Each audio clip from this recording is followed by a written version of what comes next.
Ayan po, bali po nananawagan ako sa mga dati kong kasamahan, katulad po ni Kaal, Mendoza, tapos naandyan po yung mag-asawa pa na Kalili at Joseph.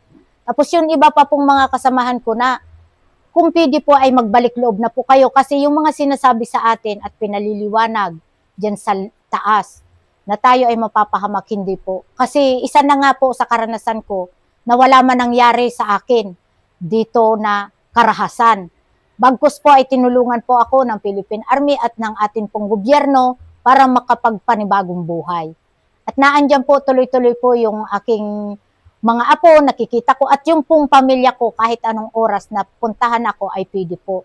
Hindi po kaya po yun ang sinasabi ko nga po sa inyo, ay bumaba na po kayo at wala pong patutunguhan ang pakikipaglaban natin sa gobyerno dahil po kulang tayo sa kakayahan. Bali kung ano man po yung mga iniisip nyo para sa amin na kumbaga sasabihin nyo na dinidiktahan kami, hindi po kami dinidiktahan. Kami po ay kusa talaga na sinasabi namin kung ano yung nasa loob namin at ano yung nararanasan namin dito. Bali, yun lang po at maraming salamat po.